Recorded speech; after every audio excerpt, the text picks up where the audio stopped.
Good evening, everybody. Actually, good morning na it's 12:19 and I think the rain is just getting stronger. Ang lakas na naman ng ulan! Nakakaloka! But of course, I'm happy to be here. I'm happy to be of service. At syempre, masaya ako nakasama ko na naman kayo ngayong gabi sa ating late night live, Corporate Jam 05. Inday Kiat. Hello, good morning, Arville TV as well. Maraming salamat for joining me tonight. And of course, we will be talking about the word traidor. Pag-uusapan natin ngayon ang salitang traidor and why it has been used to describe us when we decided to go back and why it is being used now to describe our Vice President Sara Duterte. Sino nga ba talaga? Kasi kami nalilito na din eh. Litong-lito na kami. Is it us? Saba? Kami ba? Ano ba talaga? Diba? And tonight, we will talk about the story again on why. Ito yung deeper na. On a deeper sense, let's discuss the real reason why we decided to come back supporting the administration. A lot of you might have questions in your mind right now. Baka ang dami nyong iniisip, ang dami nyong haka-haka in your head, what our real intentions are. And I guess the series of events turned out to be favorable to us because hindi na kami nahirapan mag-explain sa inyo why. Sila na ang gumawa ng paraan so that people will understand. So that people will say, kaya naman pala. Diba? Kaya naman pala. Diba? Tama ba ako? So as we go deeper, as we dive deeper into our reason, into our being, into our existence, kami ni Mother Pebbles and some friends of ours who also would like, wag na muna natin i-spoil. Pero ito nga yung usap-usapan ngayon sa social media kung sino ba talaga ang traidor. Sino po ba talaga ang naging traidor sa kanilang pinangako nung eleksyon? Diba? Kasi the word traidor, we use it so loosely. Like anyone who we think bumaliktad without even understanding where they are coming from, we use the word so loosely to describe them. As a matter of fact, ginagamit nating ad hominem yon. Kagaya ng bayaran, binayaran, magkano, diba? And you really think we're that stupid not to understand what you mean by that? Of course we are stupid. Ay, nako, gusto niyo yan, diba? Diba? Of course, diba? Gusto niyo yan, i-cut niyo yan, tapos ipakalat niyo sa social media na sinabi ko, of course, you are stupid. Para happy kayo.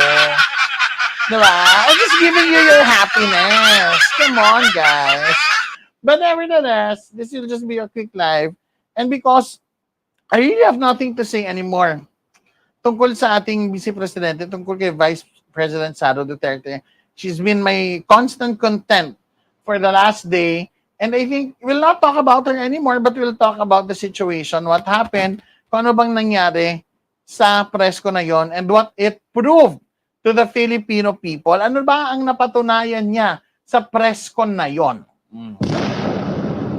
Diba? Because we always use the word traidor so loosely without even considering the valid reasons, or at the very least, the personal reasons of people involved. Diba? In changing their stand towards the Vice President or towards this government, basta traidor sila. Ganun na lang ang argument natin. Basta traidor yan, automatic traidor yan. Diba? Hindi na natin mag-iisipan, ano nga ba talaga ang reason? But sabi nga ng National Geographic Channel, live curious, mga ben! No, I have to live curious. You always have to ask why and why and why and why until such time that you don't have any more whys. Diba ganun din naman sa buhay? You live curious. Kung may gusto kang malaman, if you really want to know the truth, the only way for you to know the truth is to never stop asking why. To never stop asking what. Diba? Why this? Why that? How did you do this? You should have that �ْģ𝐸, okay? You should have that fire, that passion burning inside of you to never stop asking, to never stop questioning. And because we have that, I can pretty much say, and I'm really sure about this, that most of us has that, lalo na kayo mga viewers ko, supporters of the administration, every time we ask why, di ba, dahan-dahan natin nabubuksan ng ating mga isipan, dahan-dahan natin na iintindihan kung ano ba talaga ang nangyayari. Despite all the chaos, despite all the kaguluhan, we are starting to see what matters. We are now beginning to see what really is happening. And because of that, someday, sooner or later, we will also have the capacity to understand issues deeper. Hindi lang yung kababawang part niya, hindi lang yung nakakalokang part niya na usually ito yung nagva-viral. But if you look deeper, there's a heavier issue pala involved. There's really something there that needs to be questioned because it already involves, di ba, the Filipino people. It already involves the future of our nation, whether it would be put at risk or whether it would be, it would be pushed forward. Ano bang gusto natin? Do we want our nation to be at risk? Or do we want to push it forward?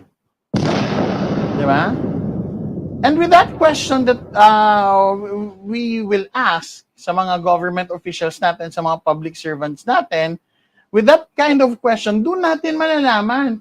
So ano ba talaga ang priority mo? Ano ba talaga ang intention mo? What do you really want to happen? With that simple question, di ba? Malalaman na natin ang kasagutan nila. At hindi lang natin malalaman ang kasagutan nila. Kung hindi man nila sagutin diretsahan, you would see in their actions.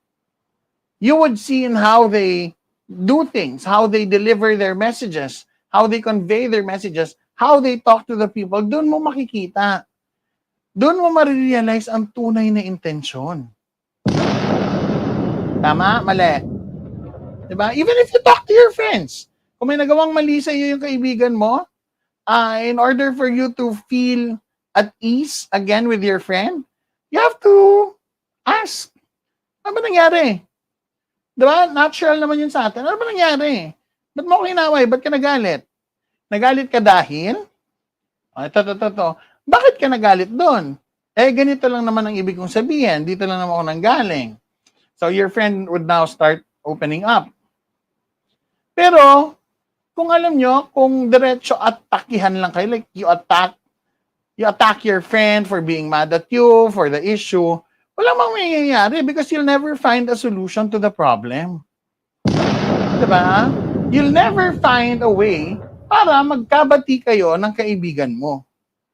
Kahit gaano mo pa katagal na kaibigan yan, if you content yourself with how you feel, kung kontento ka na sa emosyon mo, nagalit ako dyan, at ayaw mo nang ipaliwanag sa sarili mo kung bakit ka galit dyan, kung ano ba ang nagawa niyan, di wala din mangyayari. There will never be any reconciliation between the two of you. Pero dito guys, sa atin, sa sitwasyon natin ngayon, buti sana kung usapang pagkakaibigan lang to. Diba? Mabuti sana if the only people involved are those who are fighting. Like for example, those who are having conflicts with one another. For example, si VP Sara, PBBM. Buti sana kung tungkol lang to sa kanilang dalawa. Diba? Buti sana kung sila lang yung apektado or sila lang yung involved. Buti sana kung hindi tayo apektadong mga Pilipino, kung hindi apektado ang ating bansa. And this is where my appreciation for the good president comes in. For President Ferdinand Bongbong Marcos Jr. I appreciate him because of the fact that he knows when to shut up, when to speak out, and when to listen.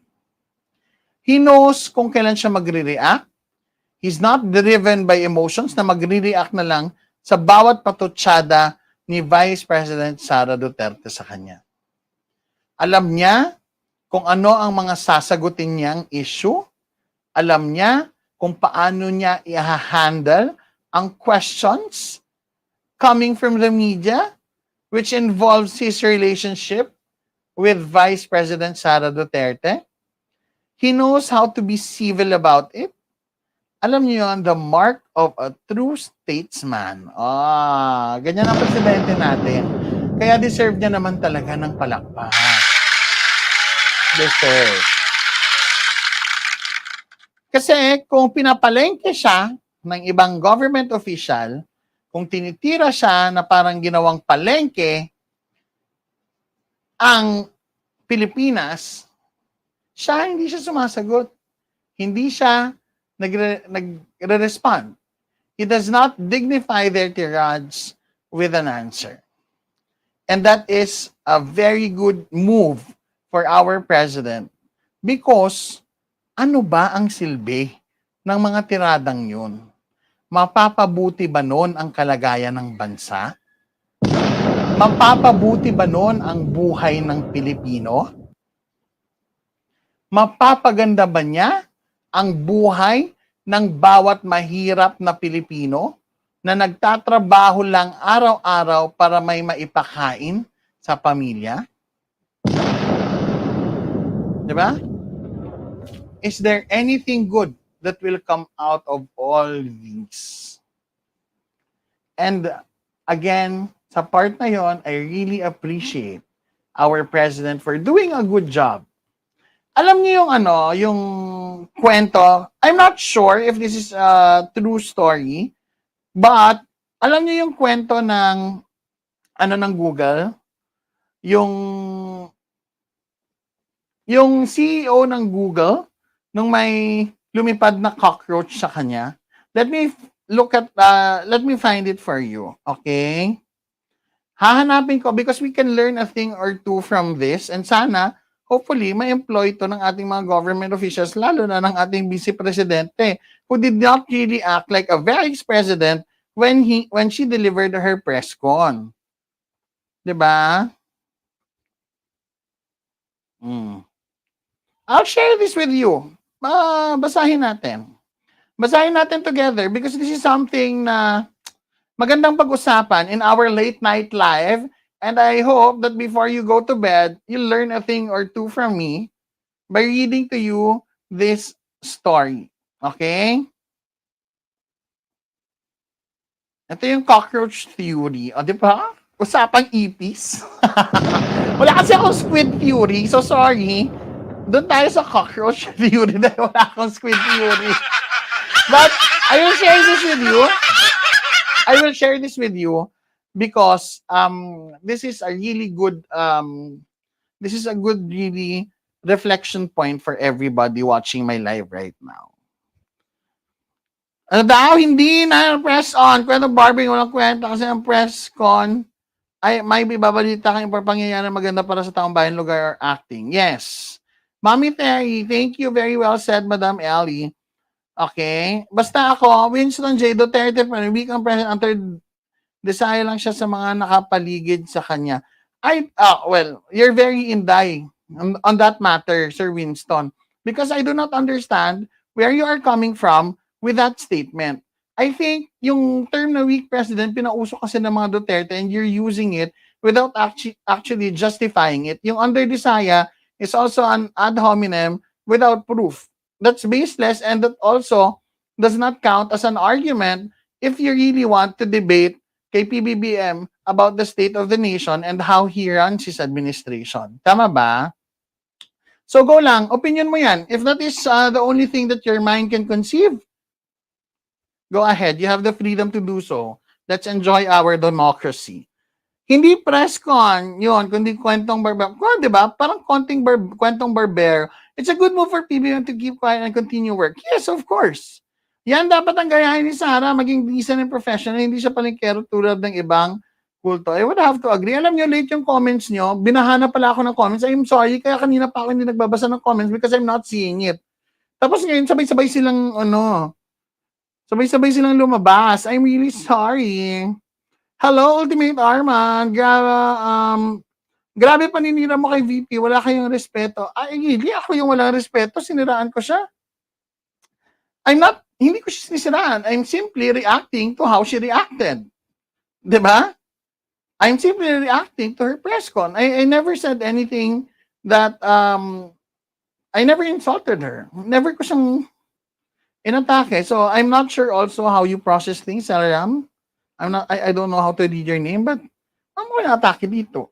Don't be so sensitive. Huwag tayong balat sibuyas because we're always very objective. If there's something wrong, we call it out. Again, we call it out if there's something wrong. Hi! Watching from Helsinki, Finland. Jojo Taguba and his missus. Hello po. Gandang gabi, Ashley Bargos. Thank you from Bahrain. Wait lang, ang dami nyo. Gusto niya mawala ang atensyon ng mga tao about confidential fund, kaya naglalaro siya ng baliw-baliw. Laro talaga? Grabe ka naman. Baka naman hindi siya naglalaro. Baka yun na yun talaga. Baka by default, yun na yun talaga. Diba? Thumbnail pa lang, madam, iba na. Well, if you're basing your argument on my thumbnail and not on my content, because I'm exerting effort also to create this content, and you just based your argument on the thumbnail, and if you want to argue with me based on my thumbnail, I will be PBBM mode. No comment. Charot.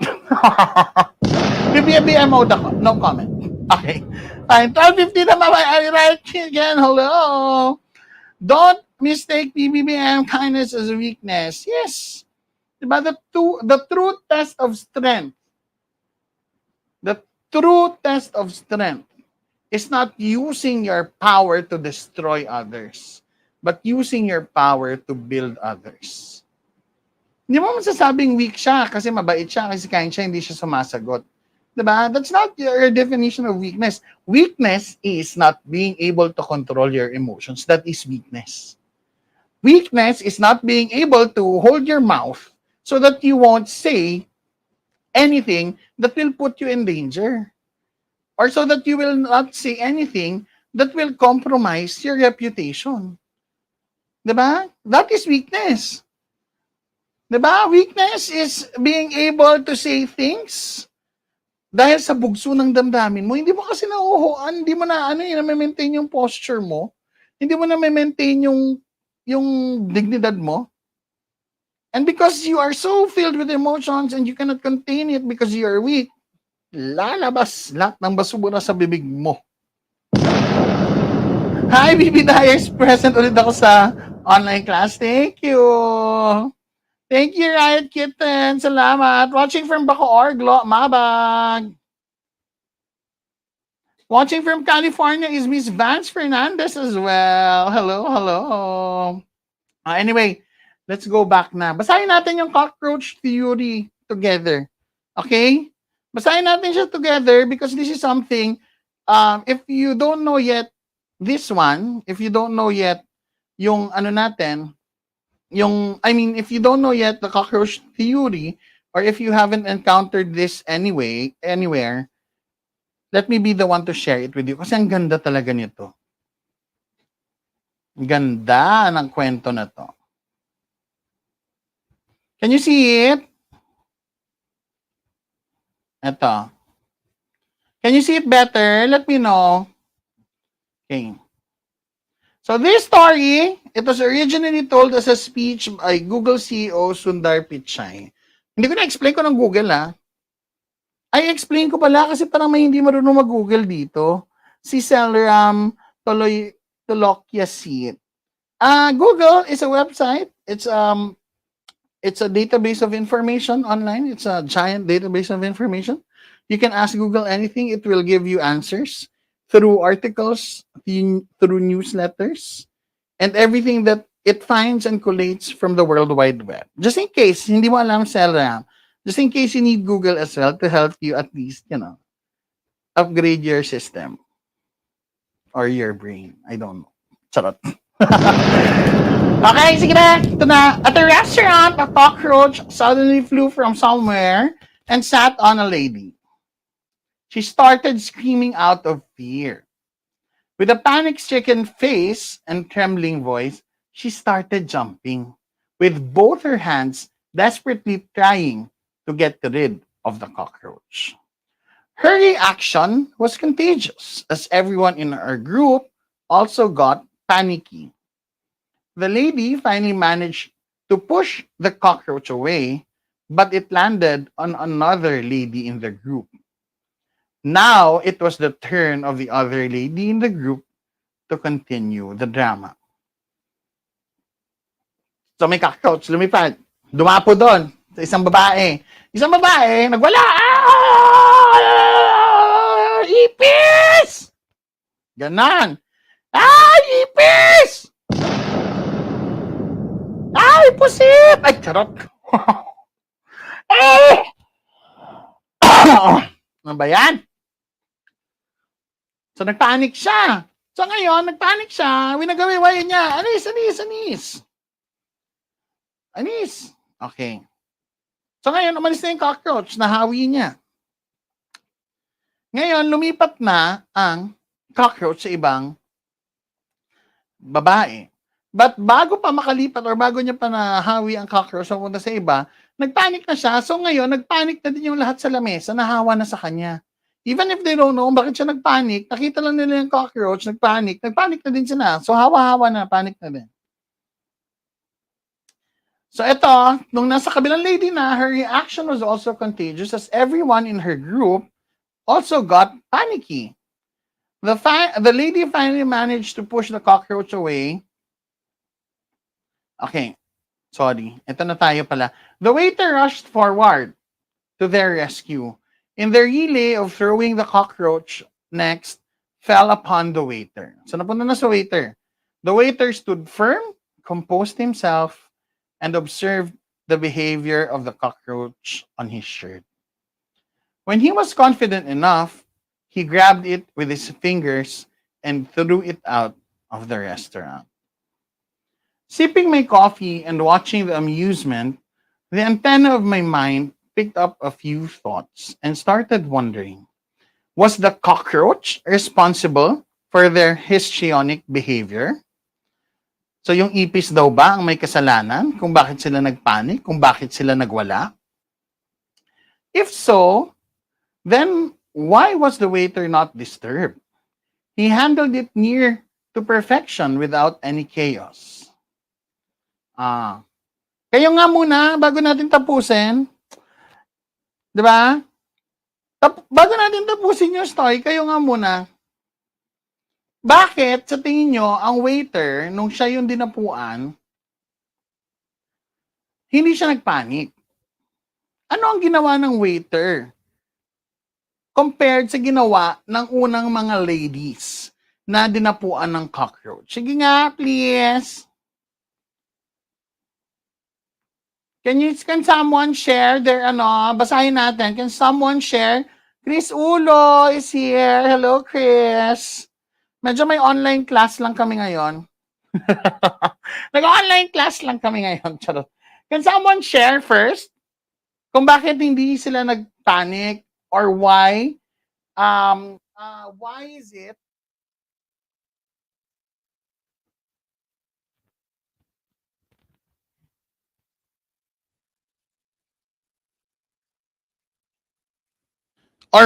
it na na yung cockroach nung dumapo sa waiter, siya hindi naman siya nagwala? Bakit yung dalawang, anong nangyari? Hi, Dansky09. So what happened? Anong nangyari? Kasi sabi ni Alex, kasi po maarte lang sila. Yung waiter, laki sa bukid, very experienced na sa ipis siya. Nakakaloka ng mga analogy ito. Go, dali! Let's talk about it. Maganda yung ganito, yung discussion, very interactive. Hindi takot sa ipis ang waiter at ang lady overreacting. Possible, yes. Possible. Kasi share ko na sa inyo eh.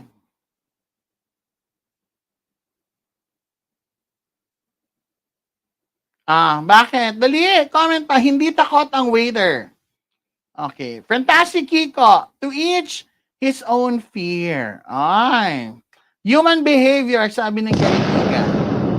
By being calm, the waiter demonstrates how power should be used properly. Ay, maganda to ha.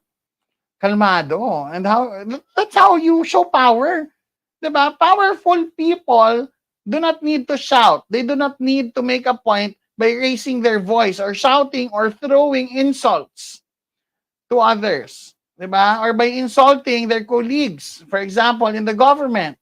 That's how you demonstrate power. Yung hindi yung nagmumura ka. Kasi I know a lot of people doon sa kabilang parlor, in order for them to demonstrate their power, to prove that they are superior, that they are mightier, sisigawan nila, mumurahin nila. Mumurahin nila yung mga kasama nila. Kung hindi mo nila mumurahin, sisiraan nila sa ibang tao. Sabi ni Vincent nga, kasi sanay na siya. Confident si waiter to make tiris small minds. Grabe naman si Sir. Seryo, grabe naman yung titirisin mo naman yung cockroach. And we will relate this to our topic tonight. We will relate this to our topic tonight, kung anong pinag-uusapan natin, and how the government has been, how the Vice President has overreacted to everything that is happening right now. Okay? O, sige na, share na natin. Go, tapusin na natin yung kwento. Tapusin na natin. Okay? So ito, this is the most important part. He then realized that it was not the cockroach. Okay? Tandaan niyo to. He then realized that it was not the cockroach. Hindi ang cockroach ang may kasalanan. But the inability of those people to handle the disturbance caused by the cockroach that created the whole chaos. Sounds familiar? Sounds familiar ba? So it was not the cockroach, but the inability of those people to handle disturbance caused by the cockroach that created the whole chaos. So dito, sa pinag-uusapan natin, we can say, for example, na yung cockroach, yung confidential funds. Now you get me. So we can say, in this topic, in this story, that the cockroach, we can convert it, or we can assume that it is the confidential fund if we relate it to our situation now. Okay? So, tuloy natin, not everything in our life is in our control. Ganda, no? Not everything in our life is in our control. But how we respond to it is in our control. How we respond to it is within our control. Yun yung kontrolado kasi natin. Kung ano nangyayari sa buhay natin, hindi natin nakokontrol yan.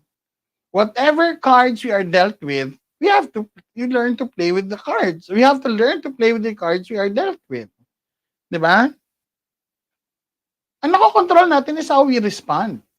That's why, yung response ng isang vice-presidente sa issues na binabato sa kanya, yung response niya yesterday, sa press ko niya, is it worth our while?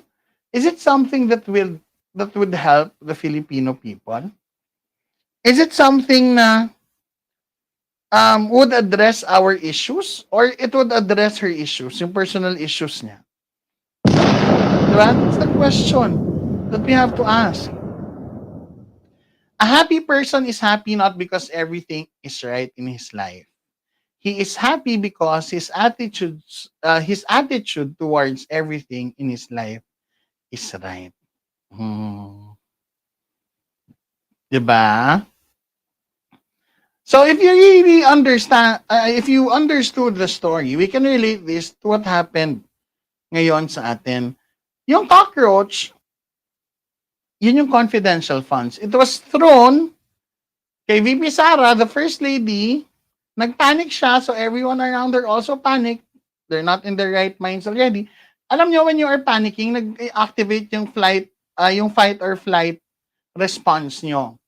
So I think, the very first thing that happened sa mga hearings niya na nauna, we saw yung flight response niya na talagang Hayaan mo na, bye-bye, hindi ko haharapin yan, hindi ko sasagutin yan, bye, okay, I will not answer that. Tapos, eventually, yung flight response niya, because hindi siya makatakas, wala siyang lusot, hindi niya maiwasan, what happened next? Ay, wala akong choice, lalaban na lang ako. Diba? Lalaban na lang ako. So, nag-fight siya. Sa presko na yun, nag-fight siya. So, pilit niyang tinatabo yung ipis, pero matigas yung ulo ng confidential fund. Ayaw siyang lubayan. So, tinatabo niya ng tinataboy. Sino yung next na nagpanic? Yung mga Duterte vloggers. Yung mga Duterte vloggers kahapon nagpanic kasi nasa kanila na yung bola. After the press con, they really did not expect the things that VP Sara will say in the press con. So, hindi nila nasalo. Nagpanic sila. They don't know what to post. They don't even know how to defend VP Sara. Ang ginawa nila, nilaro na lang nila. Ginawa nila kung kunwaring joke. Pinalabas nila na joke. Pinalabas nila na hindi naman seryoso. It was misconstrued. That's not what she really meant. Diba? Oh, nagpanic sila. Lahat sila iba-iba yung post. Hindi nila naintindihan what happened. Diba? And that's the thing. It's because VP Sara did not know how to handle her emotions properly. Na sana nilabas niya na lang yon, and she talked about it with PBBM and other people involved. Sana pinag-usapan na lang nila instead of her throwing tirades, baseless accusations, and her personal encounters with PBBM that she only knows. No one knows about it except her. Kasi kanyang personal experience yan eh. Pakialam ba natin doon, di ba? Miss Imelda Lamelo, good evening. Hello, hello. Di ba? Sabi ni Vance Fernandez, yung press con niya ay para lang gumawa ng ibang mapag-uusapan para malihis ang issue para sa kanya. Alam nyo, I'm proud to say, I never insulted her in a way na tinawag ko siyang baliw or kailangan magpa-psychologist or psychiatrist. Because I do not do that. That's not me. And she does not deserve that also. Diba? Para sa akin she does not deserve also that kind of insult because we can be more intelligent than that. Diba? We can be better off without using those words na ibabato sa kanya. But then unfortunately, the way she talked to the media people during her press con, medyo bastos din naman. Bastos talaga, hindi medyo, sorry, bastos pala talaga. And I cannot blame also BBM supporters, diba, to give her a dose of her own medicine. Nabastusin din siya. Bastos ng bunganga niya dun eh. So I cannot also blame BBM supporters kung binastos din siya at pinaglaruan din siya. Kasi nilaro niya, dinamay niya yung patay na, yung tatay pa nila. Diba? That's the thing. That's what I'm saying.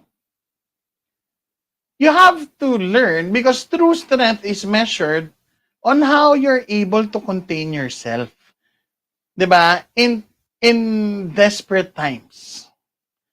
When all the pressure of the world is on your shoulders, that is the true strength, the true test of strength on how you will persevere, how you will carry through.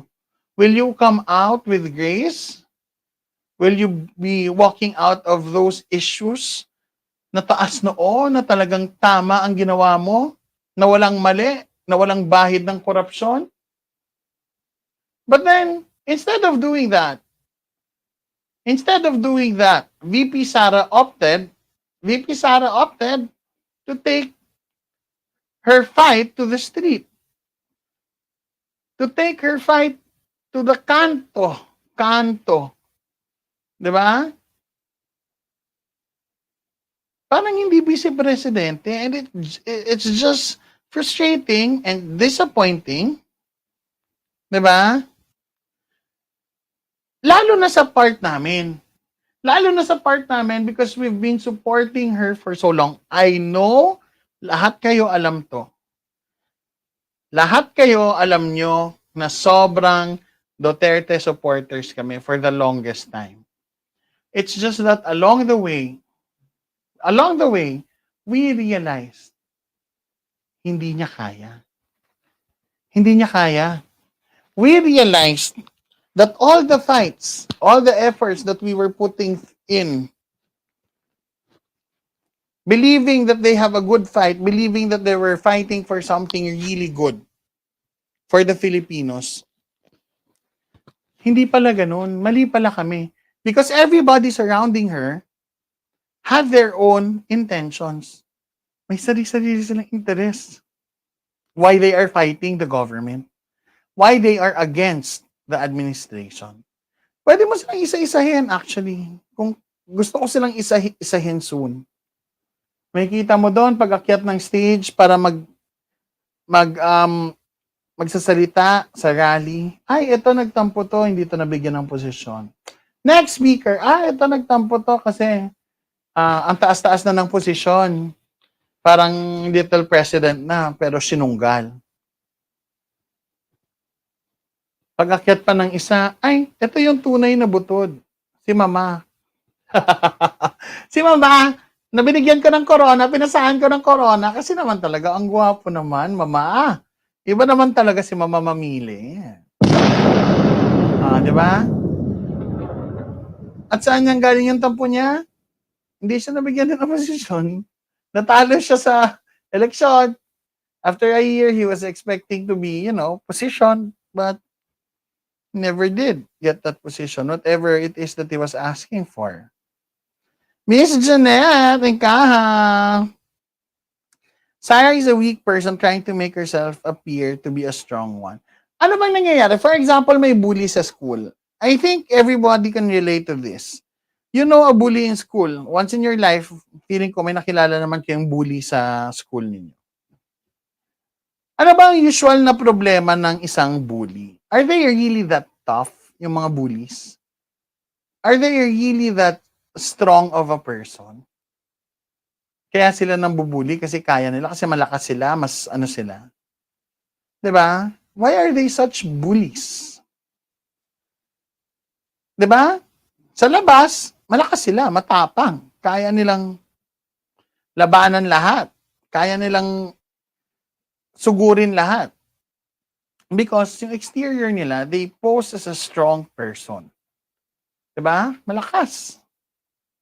But deep inside, naging ganun sila because of all the hurts that happened to them. As a matter of fact, if you look inside them, makikita mo kung gaano sila ka-liquid. How liquid they are. How soft they are. Softer than a jelly is. And the reason why they hurt people is because they themselves are hurt. Nasaktan din sila. That's why they start bullying people. To make it appear like matatapang sila. Pero ang reality, the reality of their life is mahina sila. Diba? Strong people has nothing to prove. Yung mga matatoong malakas, wala silang kailangan patunayan. Kaya kung babatuan mo yan ng issue, no comment. I will not answer that. Wala akong masasabi. Problema niya yan. That's not my problem. That's not my burden to carry. And this is exactly what's happening right now. At ang masama pa, we are analyzing this, yung nangyayari ngayon sa ating mga government officials, kasi even them, they cannot also, most especially si VP Inday, she cannot really control her emotions. Diba? She cannot control her emotions. And it is putting our country at risk. It is putting our country at the brink of extinction. Diba? Paano pa? Hindi naman magkasundo yung nyo, yung mga government officials nyo, lalo na ngayon yung presidente nyo at vice-presidente. Ba't ba kami mag-i-invest dyan? Anong kasiguraduhan namin? Mamaya pag nag-invest kami dyan, pagpasok namin, puros drama lang, walang suporta, di ba? Baka pagpasok namin dyan dahil sa away nyo, maipit pa kami. Di ba? Whereas if she was just in control of her emotion, if she was strong enough to hold everything together, at hindi siya nagsalita ng mga ganong patutsada, edi okay sana. better. If she just let her vloggers do the thing, if she just let people do her press con instead of her, para hindi naman natin tignan ang vice presidency as a position of palengkeras. Of people like her who doesn't have control over her emotions, edi okay sana. 'Di ba? I was really hopeful pa nga na mabuo yung unity team eh. 'Di ba? I keep on repeating that sa live ko. I'm really hopeful na sana mabuo pa ang unity team. Kasi that was what we fought for. All of us, that's what we fought for during the 2022 elections. Nakipagbardagulan tayo noon sa mga pinks ng eleksyon, dai. 'Di ba?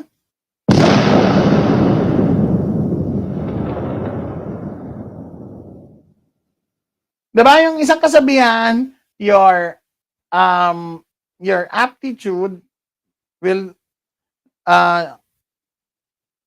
your aptitude wait lang, anong kasabihan yon?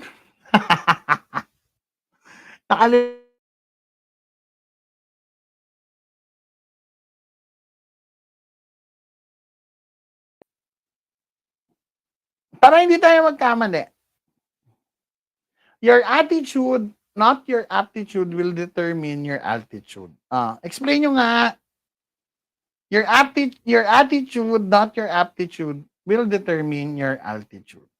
Paano pala? Paano pala sa mga supporters ni VP Inday? They're expecting her to be president sa 2028. 'Di ba? Paano pala sa 2028 talagang lumalaban kayo para maging presidente yan? Kaso lang, ngayon pa lang, sinisira niya na ang imahe niya. Diba? And you blame us, the vloggers? Kami yung traidor because we are insulting her? We are spreading fake news about her? Totoo ba? That we are attacking her? Hindi ba siya yung gumagawa ng paraan para sa ikakasira niya? Hindi ba siya ang may dahilan kung bakit siya ginaganito ngayon? Hindi ba sa kanya nanggaling ang mga pang-iinsulto sa current administration showing disrespect kay PBBM who has done nothing against her or has done nothing, diba, to insult her? Diba? Never siyang sinagot, never siyang ininsulto ni PBBM, never siyang binato ng kung anong intriga. If she is accusing PBBM of not saying anything or orchestrating all the attacks or all the coordinated attacks against her by Congress, ba't hindi niya na lang kausapin at diretsahin? Why doesn't she go straight to the problem, tell the people what the problem is, or file complaints against the administration kung may listahan naman siya ng impeachment complaints, kahit hindi pa yan pumasa sa Congress, kasi for example, kaalyado ni PBBM, kahit hindi pa pumasa sa Congress yan, at least it still deserves attention of the Filipino people. Diba? Why don't you file it? Why don't you try? Kasi regardless naman, kung ipa-file mo yan, at least, diba, makikita namin ang listahan mo. Ano ba yung, valid ba yung mga impeachable offenses ni PBBM dyan? Does it warrant him the impeachment? Diba? Thank you so much, Miss Vance Fernandez. I am for the Filipino people. I am for the Philippines. And I will support whoever I think will be better for the country. If this is what's happening to our Vice President, I think it's only proper and it's in its perfect time nung bumalik kami sa pagsuporta kay PBBM. Kasi we already knew, ramdam na namin yun dun eh. Ay, wala to. Masasayang effort natin dito. Hindi ito yung pinaglalaban natin. Iba yung intention nito. Ng mga taong nakapaligid sa laban na yon. Iba yung intention. As a matter of fact, never mo naman nakikita si VP Sara sa mga rallies. Sa totoo lang ang pumupunta lang sila, baste, minsan si PRRD, but not in all maisog rallies. Wala naman sila sa lahat ng maisog rallies. Nandun lang yung mga KOJC na nagpe-prayer rally, more kanta-kanta and sayaw sila doon. 'Di ba? So why can't we just be, as of the moment, be pro-government, trust our government, unang-una sa lahat, nilaban natin ang gobyernong ito. 'Di ba? Nilaban natin si PBBM na maging presidente. Actually, nilaban din natin si VP Sara na maging vice president. So if she claims to be na inaatake siya ng administrasyon, or if she is not given due courtesy as vice president, pwede naman siyang magreklamo. 'Di ba? Pwede naman siyang magreklamo in a way na very respectful pa rin. In a way na you don't wage an all-out war against people in government. So, ang nangyari, when she waged war against everyone in government, naiwan siya mag-isa. Wala siyang kakampi. Diba? So, ngayon, ang tanong ko, sino ang traidor sa bayan? Sino ba ang traidor? Kami ba na bumalik para suportahan ng administrasyon kasi napagod kami doon? Sa araw-araw na lang nagalit, araw-araw na lang na pakikipaglaban, habang nagugutom ang mga kababayan nating Pilipino dahil ang gulo-gulo ng administrasyon, ang gulo-gulo ng gobyerno natin dahil sa puros away na lang, hindi na naghahanap ng solusyon. Ang tanging solusyon lang na nakikita ay impeachment. Kami ba ang traidor when we started supporting the government in order to push for positive change? Kami ba ang traidor if we saw a way or if we found a way to come back and actually promote the good projects of this administration for the Filipinos? Kami ba ang traidor when we are doing nothing but update you, inform you, and tell you of all the projects, of all the programs of PBBM without the need to insult or attack the Duterte camp? Kami ba ang traidor when we are controlling our emotions despite the trolls, despite everybody in our comment section sa aming mga pages? Na binababoy kami, binabastos kami, but we keep quiet about it because we know where we stand. And we are ready to face the trolls again, just like how we faced all the trolls during the 2022 elections. Kami ba ang traidor? Or ang isang elected official na sinisiraan ng presidente? Sino ang traidor? Is it us vloggers? As a matter of fact, bakit nga naman kami nasali sa usapang traiduran when we are just mere vloggers? Diba? Giving you information. Updating you with everything that is happening in our government. Diba? Not following PBBM blindly. As a matter of fact, we also criticize this administration. We also criticize yung mga kapalpakan at kagaguhan ng iba't ibang government officials na inappoint ni PBBM. And we are free to do that because we care for this country. We give a damn about everything that is happening in our country. Diba?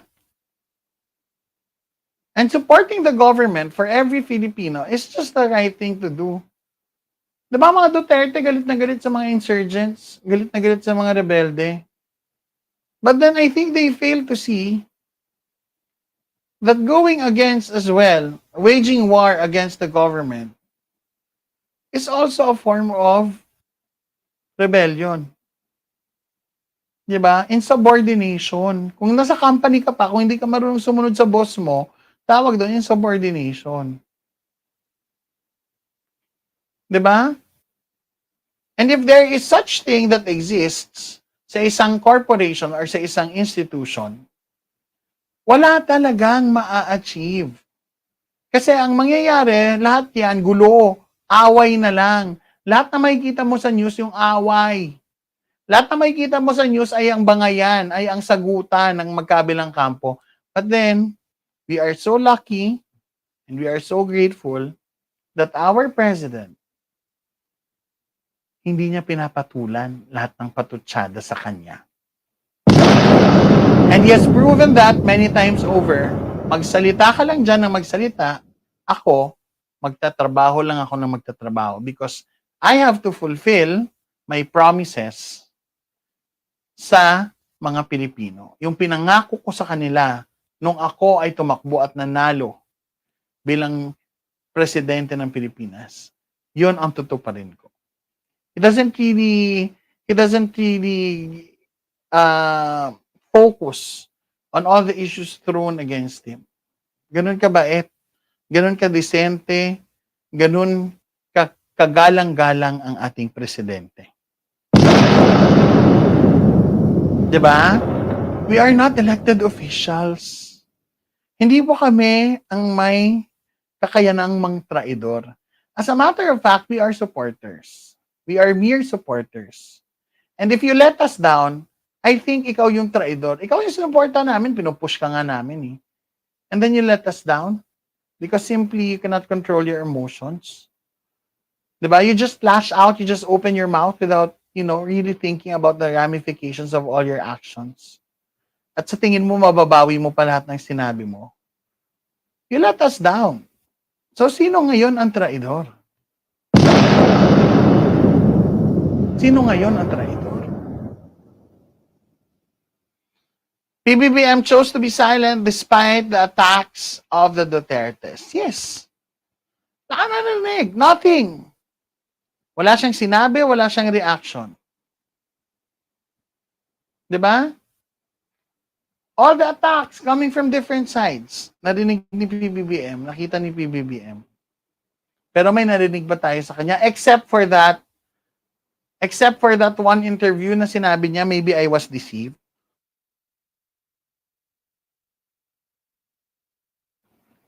And even so, sinabi niya yon, hindi niya pa rin ininsulto si VP Inday. Nirespeto niya pa rin. At hindi din siya nag-assume, hindi din siya nagpakasigurado na na-deceive siya. Kasi ito sa question, maybe, baka. Baka lang talaga naloko, nabudol ako. Maybe I was deceived. And he's not sure. And he is giving Inday the benefit of the doubt. Hindi siya madaling mag-jump to conclusion that he was deceived. He was kind enough to say, maybe, baka lang, hindi naman ako sure, baka lang. Diba?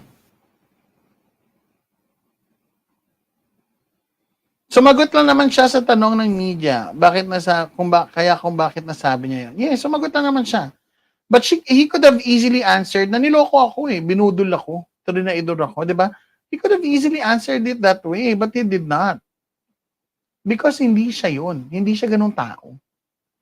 And no matter who you ask, as a matter of fact, kahit itanong mo dun sa kabilang kampo, na nakilala din siya personally, even if you ask them, those who knows him personally, isa lang din naman sasabihin sa inyo na, isa lang naman sasabihin nila, mabait naman tao yan. Mabait talagang tao yan si PBBM. Mabait na tao yan, kaso lang ganito, ganun. Pero ang reality mabait naman ang tao yan, kaso lang hindi na niya nabibigay yung gusto namin. Diba? Yun yung reality. Kaso lang kasi hindi niya napagbibigyan yung mga gusto namin, mabait naman yan siya Kaya atakihin na lang namin siya. Baka kung sakali mabigyan kami ng gusto namin. Ako hindi niya man mabigay, i-impeach natin, gawin natin lahat. Gawan natin siya ng issue. Diba? Mga squid tactics.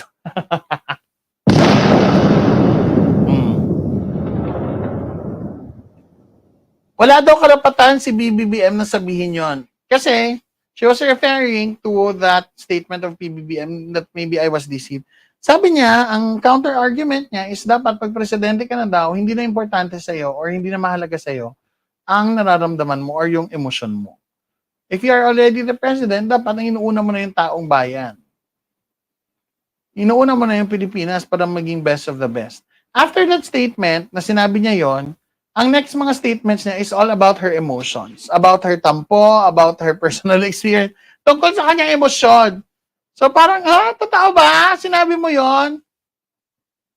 So applicable lang yun sa presidente, hindi siya applicable sa vice president or any government official.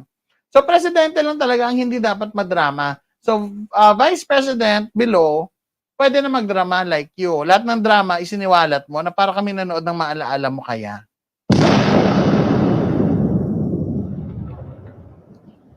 Let me ask you a fair question. If Sara did not agree to be BBM's VP, would he still make it against VP Lenny? Of course. Of course. Even in the 2022 elections, 2016 elections, napatunayan niya naman yun. Na VP Lenny versus him, konti lang, ilang hundreds of votes lang ang difference nila. Napatunayan niya naman yun. It's just that, also, syempre, kailangan nila ng matibay na kapareho. They wanted to make sure also that they will win the election. Si Amy actually, si Manang Amy. She wanted to make sure na hindi na si PBBM matatalo. That's why the strategy for them is to have a very strong running mate. Pero despite that, sabi nga nila, the presidency talaga is destiny. So kung nakatadhana ka talaga magiging presidente ka. Diba? But if you're asking me kung head-to-head siya with VP Lenny, mananalo si PBBM. Mananalo. Diba? So, ayun guys. So, if you have questions or if you want to share any sentiments with me, now is the best time. It's already 1:15 a.m. I'm still writing a speech for someone also na kailangan ko nang matapos yung speech because I need to have this approved. Diba? Wala ngang support in this tab. Exactly, diba, Miss Imelda? They started the rallies, they started going to the streets, but nobody really went with them. Hindi naman ganun daming tao sa mga rallies. As a matter of fact, yung iba doon, nung pumunta ako sa isang maisog rally before, tinanong ko, ba't kayo nandito? Hindi nila alam, sumama lang sila. Ito to tinanong ko, anong pinaglalaban nila? Ewan ko po. We don't know po.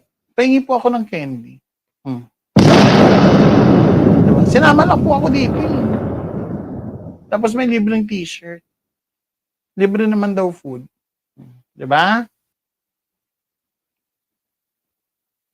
And alam nyo, sa isang rally na napuntahan ko sa Liwasang Bonifacio naman, ito totoo to nagkakainggitan doon yung mga Sara supporters. As a matter of fact, may muntik ng magampasan ng payong doon.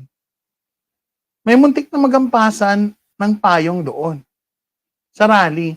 Nagalit kasi, okay, so there's this person na president siya ng isang parallel group, parang head siya ng isang parallel group ng Sara, ng Duterte camp, particularly ni Sara.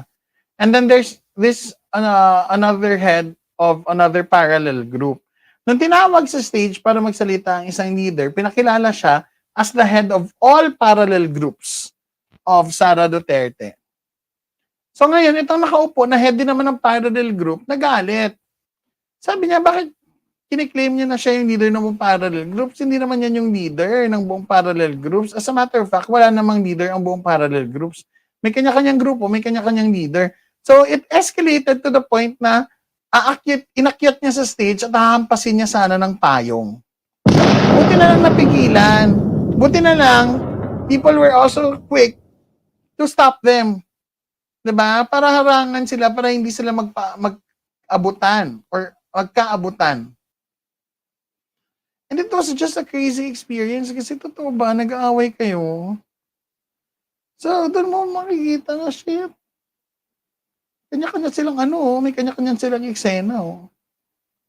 Away sila dahil lang doon sa introduction ng host na leader yung isa nga ng buong parallel group ni Sara Duterte. Hindi matanggap ng iba, hampasin na lang ng payong. Kaloka, di ba? Naloka ako. Naloka kami ni Mother Pebbles. We were there. Doon ako, doon si Mother Pebbles. Ang dami nilang away. Ang dami nilang kagalit. Yun yung term Ang dami nilang kagalit. Even if they are on the same side, sa Duterte side, hindi sila okay. Nag-aaway-away doon, karamihan doon. nag-iinggitan, nagpapalakasan, nagpapabibo, nagpapabida. Not everyone is really there to support. They're just there because they're thinking or they're assuming that Sara will be the next president or that they can make it possible for Sara to be president and impeach PBBM. Kaloka, no? Mga delulu. Diba, mga delulu? The PIDEA leaks, hilaw yon. The document, okay, they have to prove its authenticity. Hindi naman nila napatunayan yung authenticity noon. And then you'll see Jonathan Morales nasa rally na, nagwawagayway na ng bandila. So I really don't know. He's also one of the speakers na sa mga rally. So I also don't know. I don't know ano ba talaga ang pakay o intensyon or if it was really true yung PIDEA leaks. Because no one authenticated it. Nobody saw the actual document sa record ng NBI, sa record nila. Sa record ng PIDEA. Low battery. Please charge. Diba? Good morning, Maxi! Hi, Michael Lim! Madam, I admire your diction. Dela si Karin ba? I will support PBM until the end of his term. Hi, Michael. Thank you so much. But I'm not a Lazalisa. I'm not from Dela, from DLSU. Mga mayayaman lang sa DLSU. Isang ordinaryong tao lang po ako na lumaki sa isang ordinaryong household. Ilongga here from San Diego, California. Thank you for supporting PBBM. Thank you, Miss Steph D. I think that's the right term. Hungry and excited for power. Hungry and excited for power. Yun talaga yung tamang term for that. They cannot wait for their turn. They cannot wait for their proper time to be president. And they're just complaining and complaining, and all these complaints, all these accusations, walang documentation, walang documents to prove it, baseless lahat. They started a war that they cannot win. And they all know this. They started a war that they cannot win. Alam na alam nila to. But, of course, being a Duterte, may pride ka. Of course, you have to fight. You have to stand up for your people, lahat ng supporters mo. But unfortunately, Sara is not her father. Unfortunately, Sara is not Tatay Digong. Diba? Hilaw na hilaw pa siya. Kulang na kulang pa yung experience. Hindi niya pa alam how to compose herself. She doesn't know how to be president. Diba? She doesn't know how to be president. And she proved that. Pinatunayan niya yun sa atin. This is not an assumption. Pinatunayan niya yan yesterday. Pinatunayan niya yan kahapon sa press con. That she really does not know how to be president because she has no control over her emotions. And that is very important for a president to have strong control sa kanilang mga emosyon because the country is at stake. One wrong decision, diba, it can mean disaster. A president cannot be easily swayed. They should not be easily dismayed. They should not be easily consumed by their emotions. Because alam naman natin, pag, di ba, if you're overpowered by your emotions, nabablock na yung logical thinking mo. Your brain does not work anymore because what's important to you is to satisfy your emotions. The heart does not know how to think. The heart is here, just right below the brain for a reason. Kaya nandito yung puso at nasa taas ang utak. Lalo na when you are president of a country. Nakakaloka yan. Pag bigla kang nagwala or nagtantrums na presidente ka na.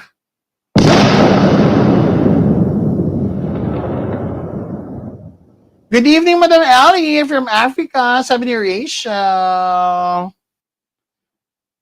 Di ba? Gusto niya ba talaga, sabi ni Ransky, maging presidente o maging isang best actress? Daming ganap na walang saysay. Gusto niya actually ma-feature sa maalaala mo kaya. Charot!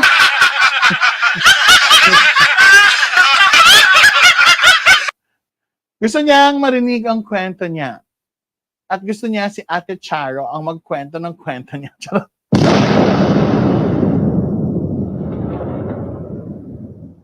Thank you, Pinay Jungle Home. I love watching you live, Madam. More sense sa mga topic. Thank you. I really hope I'm making sense.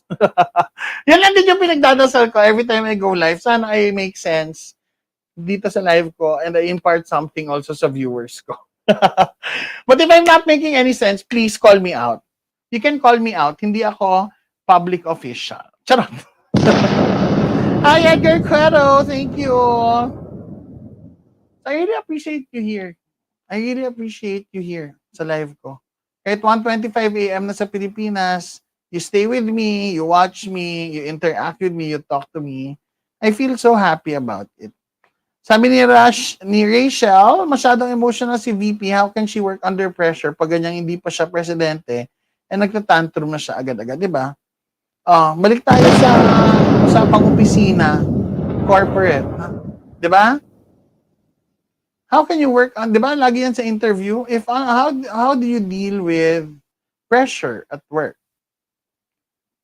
How do you respond to situations like this when under pressure? Di ba may mga ganyang tanong? Because it's important. You know, the government is like a big corporation. Di ba? Isa siyang malaking korporasyon ang gobyerno. And just like any corporation, if someone there na top official or top ranking official who cannot control his emotions or her emotions and decide something for the company, naku, delikado po. Hindi mo talaga malalaman kung babagsak ba ang korporasyon dahil nagwala itong si Bossing, dahil nagtantrums ito si Bossing. Hindi mo talaga alam what will the future of your company be if they cannot control or take hold of their emotions and simply be reactive to everything. Diba? Instead of being proactive, addressing the problem with a solution at hand, you instead react and create more problem. Diba? Dumadami yung problema. So VP Inday, ang tanong is ano yung solution mo? If that is your case, if that is your problem with the administration, what is your solution? What is your proposed solution? That's what we are eager to know. That's what we are excited to know. Because if it's something that is worthwhile, if it's something that will also help our nation become, diba? Become a progressive nation, then bakit naman hindi ka namin tutulungan?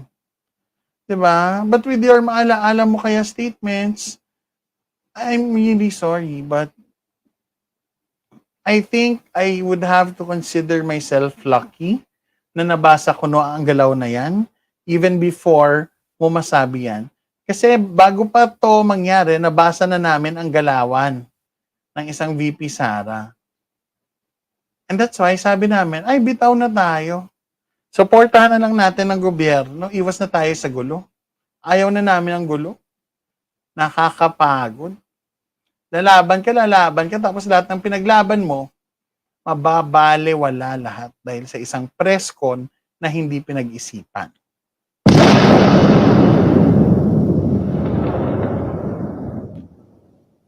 You feel me?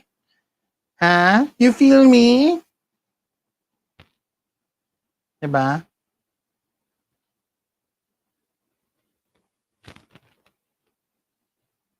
So anyway, maraming salamat po. It's late night and I have to finish something. Pasensya na if I started late. I started around 12:15 na. But anyway, I think at the very least, I keep my promise to be with you late nights para to talk to you and also to interact with my followers. And I really appreciate you being here. Talagang nagpupuyat kayo or some of you kahit bagong gising, you listen to me. Maraming salamat. Madam Shean, hello. You're welcome, Mami Terry. Madam Shean Patrice, si Team Replay ka ngayon. Good night, everybody. I'll see you tomorrow. Gigil na gigil talaga mother ko sa'yo, madam. Natatawa. Ba't siya nagigigil sa akin? What did I do? Sa ni Carlo Ortega, gigil na gigil yung mother niya sa akin. I hope it's a good giggle. It's a positive giggle. Hermes Rodriguez Valdez. Yeah, please feel free, madam. I'm really sorry if hindi kayo na-inform that I'm live. Guys, ang gawin nyo kasi, click the notification bell. Follow, subscribe to my YouTube channel. Click the notification bell as well para po ma-notify kayo every time I go live or every time I schedule a live. And you can also help me by liking the video. Sana ma-like nyo yung video or ma-share nyo so that at least makagather tayo ng larger group of people who would be interacting with us every time we go live. Diba? Mas masaya. The more the merrier. I would be getting also different opinions from different people or different reactions from different people because it's also difficult for me if all the reactions that I'm getting are positive. I'm not learning anything. Whereas, if I'm also getting other opinions or other inputs from other individuals in the most respectful manner, of course, I would also learn something. Diba?